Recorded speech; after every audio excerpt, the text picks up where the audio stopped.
2004 మే నుంచి 2008 జాన్ వరకు Nifty infra index 4 years లో 620% రిటర్న్స్ ఇచ్చింది. అంటే విత్ ఇన్ 4 ఇయర్స్ లో మీ 1 lakh ఇన్వెస్ట్మెంట్ 6 lakh రూపీస్ అయ్యేది. బట్ 2009 నుంచి 2021 వరకు ఈ ఇండెక్స్ లో లంసమ్ కానీ ఇన్వెస్ట్మెంట్ చేసుంటే మీకు 0% రిటర్న్స్ వచ్చేవి. Hello friends, welcome to mutual funds Telugu.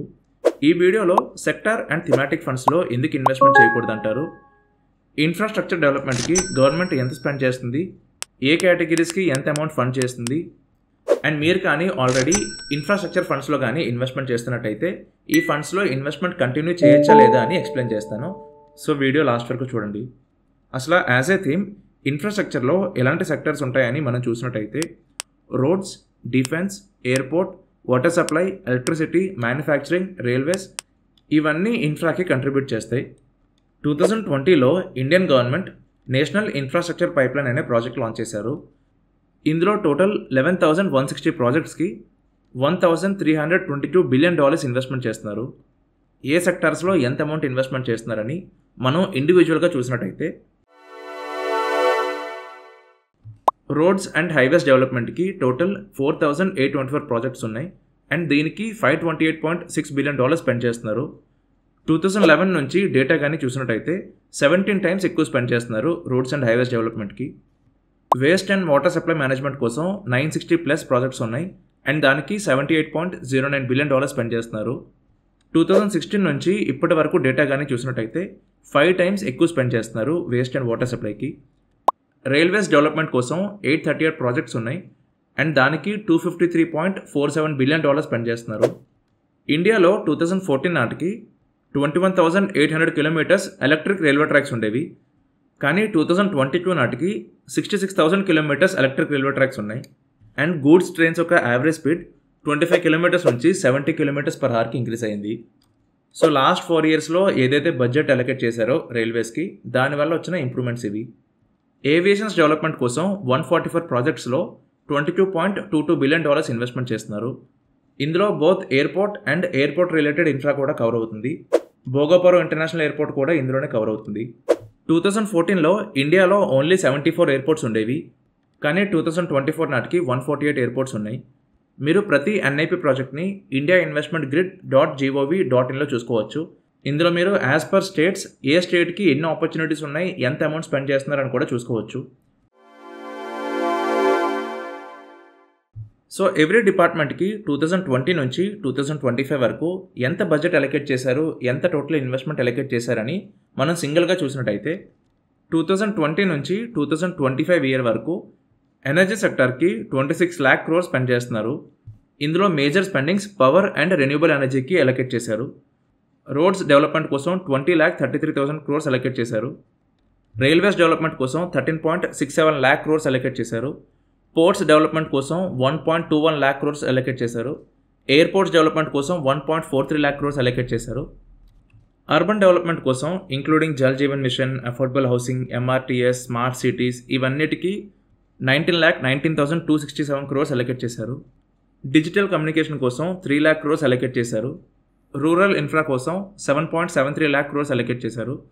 Agriculture and food processing కోసం 1.68 lakh crores అలొకేట్ చేశారు. అండ్ సోషల్ ఇన్ఫ్రా కోసం including education, health, sports and tourism 3.93 lakh crores allocate చేశారు. సో 2020 నుంచి 2025 వరకు ఎన్ఐపి ప్రాజెక్ట్స్ కోసం గవర్నమెంట్ 111 lakh crores స్పెండ్ చేస్తుంది. So present 2024 end అవుతుంది and చాలా ప్రాజెక్ట్స్ ఆల్రెడీ ఎండింగ్ స్టేజ్లో ఉన్నాయి అండ్ కొన్ని ఆన్ గోయింగ్ ప్రాసెస్లో ఉన్నాయి. సో గవర్నమెంట్ ఎంత స్పెండ్ చేస్తుంది కాబట్టి ఇన్ఫ్రాస్ట్రక్చర్ కంపెనీస్కి ప్రాఫిట్స్ అనేవి ఇంక్రీజ్ అవుతాయి అండ్ స్టాక్ ప్రైస్ అనేది ఇంక్రీజ్ అవుతుంది. సో ఈ స్పెండింగ్స్ అన్ని గవర్నమెంట్ ఎందుకు చేస్తుంది అంటే క్వాలిటీ ఆఫ్ లైఫ్ ఇంప్రూవ్ చేయడానికి అండ్ మోర్ ఓవర్ ఇండియాలో ఇన్వెస్ట్మెంట్స్ని అట్రాక్ట్ చేయడానికి.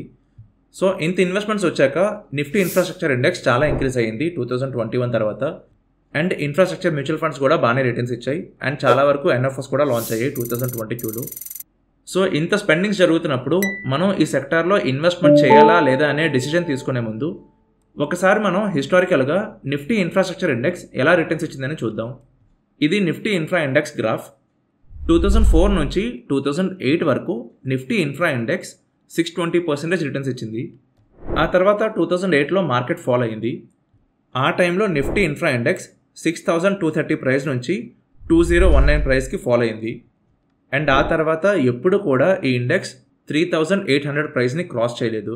అంటే నెక్స్ట్ 12 years టైం పీరియడ్లో ఈ ఇండెక్స్ మోర్ దెన్ 60% రికవర్ అవ్వలేదు.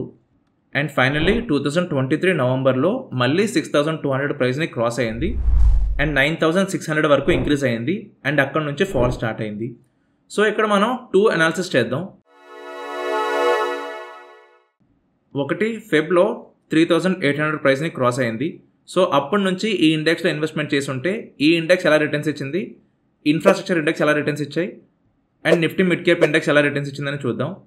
సిమిలర్లీ 2023లో ఆల్ టైమ్ హై క్రాస్ అయ్యాక అప్పటి నుంచి ఈ ఇండెక్స్ ఎలా రిటర్న్స్ ఇచ్చింది, ఇన్ఫ్రాస్ట్రక్చర్ ఫండ్స్ ఎలా రిటర్న్స్ ఇచ్చాయి, నిఫ్టీ మిడ్ క్యాప్ ఎలా రిటర్న్స్ ఇచ్చిందని చూద్దాం. 2021 ఫెబ్ నుంచి 2024 నవంబర్ 14th వరకు నిఫ్టీ ఇన్ఫ్రా ఇండెక్స్లో 1 lakh రూపీస్ ఇన్వెస్ట్మెంట్ చేసినట్టయితే మీకు 128% ప్రాఫిట్స్ వచ్చేవి.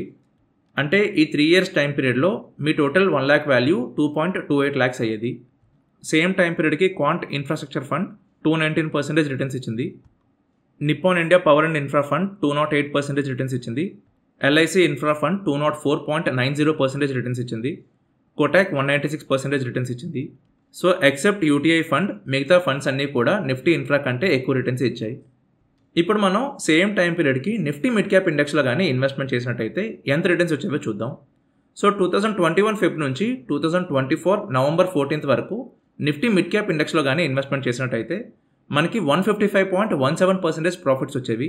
అంటే 1 lakh ఇన్వెస్ట్మెంట్ కాస్త 3 years టైం పీరియడ్లో 2.55 lakh అయ్యేది. అండ్ యాక్టివ్ ఫండ్స్ యొక్క రిటర్న్స్ కానీ చూసినట్టయితే Motilal Oswal mid cap fund 241% returns ఇచ్చింది. Quant mid cap fund 179% returns ఇచ్చింది. HDFC mid cap fund 172% returns ఇచ్చింది. ఎడెల్వైస్ మిడ్ క్యాప్ ఫండ్ వరకు అన్ని active funds Nifty mid cap కంటే ఎక్కువ రిటర్న్స్ ఇచ్చాయి. అండ్ ఇన్ఫ్రాస్ట్రక్చర్ మ్యూచువల్ ఫండ్స్ కంటే చాలా వరకు యాక్టివ్ ఫండ్స్ మంచి రిటర్న్స్ ఇచ్చాయి. ఇప్పుడు మనం 2023 నవంబర్ నుంచి టిల్ టుడే నిఫ్టీ ఇన్ఫ్రా ఎలా రిటర్న్స్ ఇచ్చింది, ఇన్ఫ్రా మ్యూచువల్ ఫండ్స్ ఎలా రిటర్న్స్ ఇచ్చాయి అండ్ మిడ్ క్యాప్ ఫండ్స్ ఎలా రిటర్న్స్ ఇచ్చాయో చూద్దాం. అండ్ మీరు కానీ మీ రిస్క్ ప్రొఫైల్ తగ్గట్టు combination of active and momentum ఫండ్స్లో ఇన్వెస్ట్మెంట్ చేయాలనుకున్నట్టయితే మీరు మా మోడల్ పోర్ట్ఫోలియోస్కి సబ్స్క్రైబ్ అవ్వచ్చు. ఇందులో యాజ్ పర్ మీ రిస్క్ ప్రొఫైల్, మీ ఇన్వెస్ట్మెంట్ టెన్యూర్ అండ్ మీ ఏజ్ ఏ ఫండ్లో ఎంత అమౌంట్ ఇన్వెస్ట్మెంట్ చేయాలని ఆటోమేటిక్గా అక్కడ రికమెండ్ అవుతుంది. ప్రతి పోర్ట్ఫోలియోలో హై రిస్క్ అండ్ లో రిస్క్ ఫండ్స్ ఉంటాయి.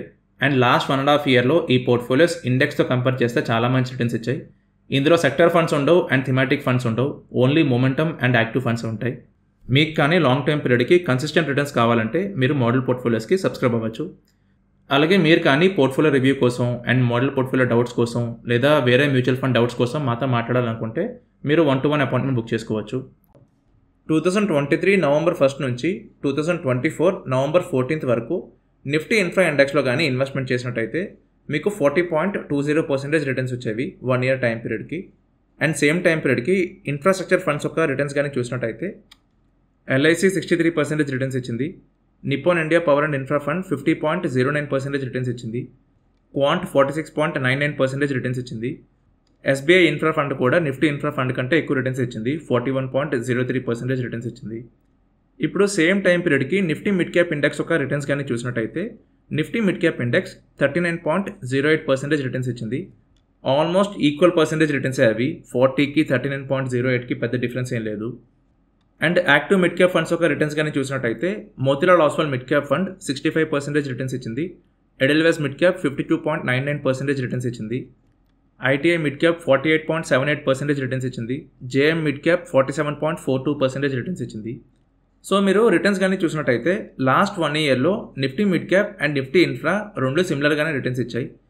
కానీ 2021 నుంచి రిటర్న్స్ కానీ చూసినట్టయితే నిఫ్టీ మిడ్ క్యాప్లోనే రిటర్న్స్ ఎక్కువ ఉన్నాయి compare to Nifty infra index.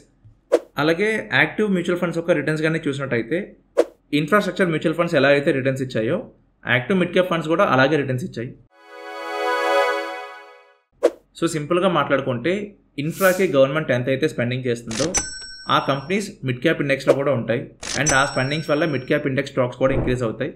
ఆ రిటర్న్స్ ఇక్కడ కూడా రిఫ్లెక్ట్ అవుతాయి. స్పెసిఫిక్గా సెక్టర్ అండ్ థిమాటిక్స్లో ఇన్వెస్ట్మెంట్ చేసినప్పుడు ద బిగ్గెస్ట్ ఛాలెంజ్ ఏంటి అంటే ఒకవేళ అవి కానీ రిటర్న్స్ అవ్వకపోతే మన రిటర్న్స్ స్టాగ్నేట్ అయిపోతాయి. 2008 తర్వాత నిఫ్టీ ఇన్ఫ్రా ఇండెక్స్ అసలు రిటర్న్సే అవ్వలేదు. ఇది ఓన్లీ ఇన్ఫ్రా ఇండెక్సే కాదు, యాక్టివ్ మ్యూచువల్ ఫండ్స్ పరిస్థితి కూడా అంతే. 2008 నుంచి 2021 తర్వాత ఏ ఇన్ఫ్రా ఫండ్ కూడా అసలు రిటర్న్సే అవ్వలేదు. ఆల్మోస్ట్ 0% రిటర్న్స్ ఇచ్చాయి టిల్ 2021, 12 ఇయర్స్ టైం పీరియడ్ వరకు. ఎస్ఐపి చేసుంటే ఆ రిటర్న్స్ వేరే అవుతాయి, బట్ లంసమ్ రిటర్న్స్ కోసం చెప్తున్నాను నేను. కానీ 2020 తర్వాత గవర్నమెంట్ స్పెండ్ చేసింది అండ్ ఈ రిటర్న్స్ అనేవి రిఫ్లెక్ట్ అయ్యాయి. వన్స్ ఈ స్పెండింగ్స్ అంతా అయిపోయాక మళ్ళీ కొన్నాళ్ళు గ్యాప్ వస్తుంది, బికాజ్ ఎవ్రీ ఇయర్ మనం ఇన్ఫ్రా మీద ఇంత లార్జ్ అమౌంట్లో స్పెండ్ చేయం. ఆ టైంలో మళ్ళీ ఈ సెక్టర్ కానీ కొంచెం అటు ఇటుగా అయినట్టయితే మళ్ళీ రిటర్న్స్ తక్కువ వస్తాయి. ఇంత రిస్క్ తీసుకొని ఇంత వోల్టైల్ సెక్టర్లో ఇన్వెస్ట్మెంట్ చేసే కంటే సిమిలర్గా రిటర్న్స్ ఇచ్చే మిడ్ క్యాప్ ఫండ్స్లోనో స్మాల్ క్యాప్ ఫండ్స్లోనో ఇన్వెస్ట్మెంట్ చేసుకోవడం మంచిది. ఎందుకంటే బెస్ట్ ఫేస్లో కూడా రిటర్న్స్ మిడ్ క్యాప్కి ఈక్వల్గా ఉన్నప్పుడు వర్స్ట్ ఫేస్లో మీరు అలాంటి ఫండ్స్ మీద డిపెండ్ అవ్వలేరు ఆబ్వియస్గానా. సో మీరు కానీ ఆల్రెడీ ఇన్ఫ్రాస్ట్రక్చర్ ఫండ్స్లో ఇన్వెస్ట్మెంట్ చేస్తున్నారు అండ్ మీరు ఓన్గా అనాలిసిస్ చేసి మరీ ఇన్వెస్ట్మెంట్ చేశారంటే అది అప్ టు మీ డెసిషన్, మీరు దాన్ని సెల్ చేయాలా లేదా హోల్డ్ చేసుకోవాలా అని. బట్ మీరు కానీ త్రూ ఒక అడ్వైజర్ ఇన్ఫ్రాస్ట్రక్చర్ ఫండ్స్లో ఇన్వెస్ట్మెంట్ చేస్తున్నట్టయితే మీకు ఈ ఫండ్స్ రికమెండ్ చేయడానికి 2 రీజన్స్ ఉంటాయి. ఫస్ట్ రీజన్ ఏంటి అంటే గవర్నమెంట్ ఎంత స్పెండ్ చేస్తుంది కాబట్టి ఆబ్వియస్లీ అక్కడ రిటర్న్స్ ఉంటాయని మీకు రికమెండ్ చేయొచ్చు. సెకండ్ థింగ్ ఏంటి అంటే 2022 అండ్ 23 టైం పీరియడ్లో ఎన్ఎఫ్ఎస్ బాగా లాంచ్ అయ్యాయి అండ్ ఇన్ఫ్రా ఫండ్స్ కూడా కొంచెం పాపులారిటీ పెరిగింది అండ్ అందులో కమిషన్స్ కూడా ఎక్కువ ఉంటాయి.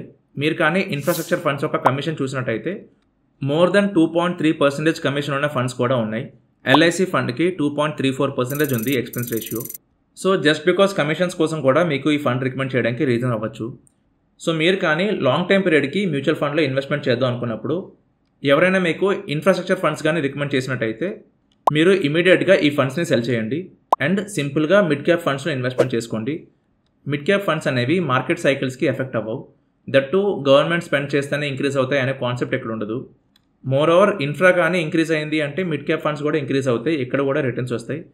సో స్పెసిఫిక్గా హైలీ వోల్టైల్ ఉన్న సెక్టార్ ఫండ్స్లో కానీ థిమాటిక్ ఫండ్స్లో కానీ ఇన్వెస్ట్మెంట్ చేయాల్సిన అవసరం లేదు. సో మీరు గోల్స్ కోసం మ్యూచువల్ ఫండ్లో ఇన్వెస్ట్మెంట్ చేస్తున్నప్పుడు సెక్టార్ ఫండ్స్కి అండ్ థిమాటిక్ ఫండ్స్కి చాలా దూరం ఉండండి. ఎందుకంటే ఇన్ కేస్ రిటర్న్స్ ఇవ్వకపోతే మీ గోల్స్ డిలే అయిపోతాయి. మనం ఇన్వెస్ట్మెంట్ చేసిన ఫండ్ వల్ల మన గోల్ డిలే అవ్వకూడదు, మన గోల్ ఇంకా ఫాస్ట్గా అచీవ్ అవ్వాలి. అలాంటి ఫండ్స్లో మీరు ఇన్వెస్ట్మెంట్ చేసుకోవాలి. సో మీకు తెలియకుండా మీ పోర్ట్ఫోలియోలో ఇన్ఫ్రాస్ట్రక్చర్ ఫండ్స్ కానీ ఉన్నట్టయితే మీరు ఇమీడియట్గా సెల్ చేసుకోవడం మంచిది. సో ఇది అండి వీడియో. ఈ వీడియో మీద మీకు ఎలాంటి డౌట్స్ ఉన్నా సరే కింద కమెంట్ సెక్షన్లో అడగచ్చు. అండ్ మీరు కానీ లాంగ్ టైం పీరియడ్కి బెస్ట్ మొమెంటమ్ ఫండ్లో ఇన్వెస్ట్మెంట్ చేయాలనుకున్నట్టయితే ఈ ప్లేలిస్ట్ కంప్లీట్గా చూడండి, మీరు ఈజీగా బెస్ట్ మ్యూచువల్ ఫండ్లో ఇన్వెస్ట్మెంట్ చేసుకోవచ్చు. సో థ్యాంక్ యూ అండి. Thank you for watching this video. Investment in securities market are subject to market risks. Read all the related documents carefully before investing.